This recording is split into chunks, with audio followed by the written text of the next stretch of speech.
educators, and welcome back to my channel. My name is Sabrina Ramlakan, and today we're going to kick things off by focusing on video conferencing. So as you all know, we recently came out of the COVID-19 pandemic, and that whole situation just made things impossible to have physical classes. However, being the educators that we are, we were able to pull through by using platforms such as Microsoft Teams, we use Zoom, and we use Google Meet. So today we're going to focus a little bit on Google Meet, reason being because it's free and it's easy to use. And as I mentioned in my previous video, we are looking at media that is free and easy to use for teachers.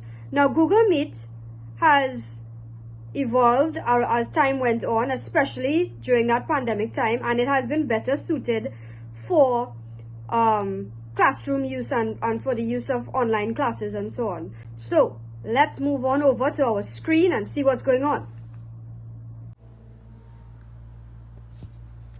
Okay, so let's just get started into this thing. So the first thing you want to do is to boot up your computer. Make sure all your icons have popped up on your screen.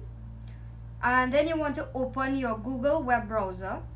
So it's important that it's a Google web browser, or at least you've signed into your Gmail or your Google account, because you would need a Google account in order to use Google Meet. So next you're gonna type into the search bar Google Meet. So you can do it on top or you can do it right here as well, Google Meet. And when you click search, this is what's going to come up. You're going to see this icon. Make sure you look for this icon, Google Meet, online video calls, meetings, and conferencing. Click on it, and it's going to take you to the home page for Google Meet. So you have some options here. Now, as the administrator or as the educator, as the teacher, you would most likely have the responsibility of setting up the meeting. So you're going to click on New Meeting.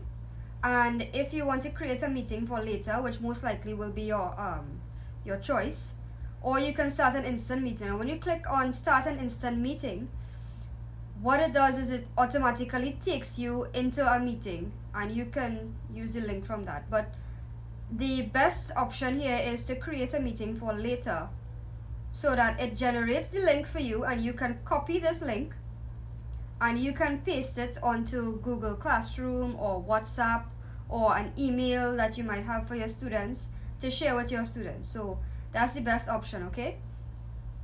So I'm going to jump over to a meeting that I already have on, and the student would have already started to want to join this meeting. And here I see, as the admin, this is my page here, I'm going to admit this student.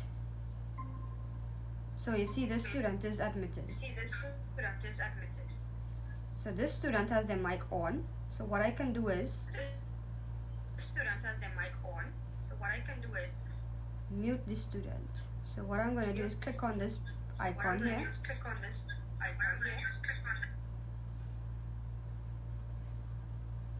And I'm going to mute the student like that. Good. So you can mute the student. Unfortunately, you cannot unmute the student. The student has to choose to unmute themselves on their own.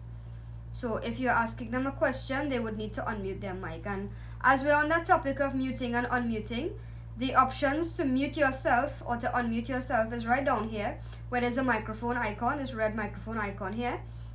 Now, sometimes you might not want to have your microphone on all of the time, especially if you're working from home. Sometimes there's a little bit of background noise that you want to try to avoid the students hearing. So you might want to mute your mic, and when it's time for you to speak, then you can unmute your mic so that your students will be able to hear.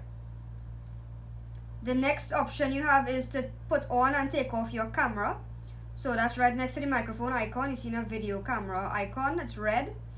You can put on your video and take it off. Now, as the teacher, the professional thing to do would be to keep your video camera on at all times, so that the student knows that you are there and you are watching them. The next option we have is the captions. So captions might be helpful for some instances, especially it's especially important to ensure that when you have your captions on, everybody is speaking clearly and in standard English, because if that's not happening, then the captions won't make any sense. But it's helpful in some instances, especially if students have trouble with their audio or the speakers, as the case may be. The next option we have, now remember I said earlier on in the video that it has been suited for classroom use, so we can have reactions. So for example, if you ask a question and a student answers correctly, you can give them a thumbs up, or you can give them a congratulations, or you can give them a clap. Or if they said something funny, then you give them a little laughing emoji. Or if they said something really meaningful, you could give them a heart, or a shocked emoji, a sad emoji, a confused emoji, or a dislike emoji. So there's that, and I think that makes the class really interactive as well. And the students have the option of giving those reactions as well. So definitely you want to use those in your classroom. The next option, next to the emojis or next to the reactions we have, is the present now. So if you have this option here, really quickly I'm just going to run through it. You can present a Chrome tab. So for example, let's say you want to show a YouTube video. You can present a tab. Well, the YouTube tab would come up here, just as how you have the Google Meet tab. The YouTube tab would come up, and that really is the best way to show videos on Google Meet, because the audio comes out really nicely. It's very crisp and clear. So there's that. Or if you want to share like a document, let's say a Word document or something like that, you can select window, and you can select a window. So let's say, for example, real quickly I'm going to open up something here, and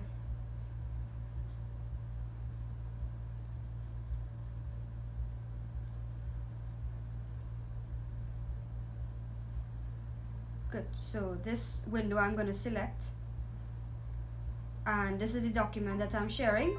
So once this document is up and you've selected share window, once this document is up, and you can go on any tab and nothing else would be shared except for this, what you chose to show.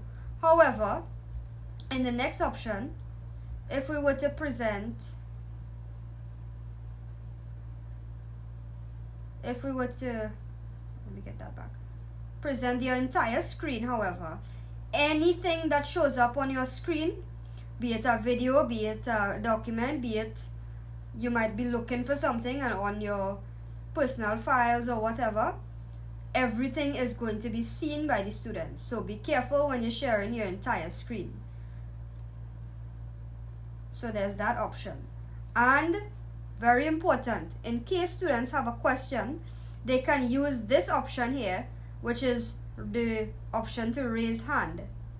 So if Sabrina Ramlakan is raising her hand, in this case, then you will be able to see it, and you can see it, and you can ask the student, what question do you have, or so on, and they can also lower the hand as well using the same button. Another option that we have now, in some cases students may have difficulties turning on their microphone. Sometimes the microphone might not be working, or sometimes the speakers might not be working. So we have this here, it's the chat option. So there's a chat in which you can type in messages that everyone can see. So you can type a message, say hello, and send. To send, you have to click on the arrow right here, so everybody could see those messages that you've been sending. Okay, we also have the option of using whiteboard. Now it's called a jam, but it's whiteboard, and in another video we'll deal with this, but it's basically, you can use it to scribble. I like to use it for mathematical purposes. So those were the major features of Google Meet.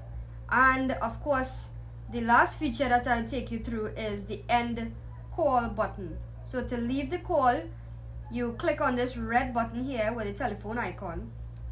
And one piece of advice that I'd like to give you all before we leave the call is that you should always make sure that all of your students have left the meeting before you exit the call, because sometimes they can remain on the meeting without you being there, without supervision, and that does not always work out in your favor.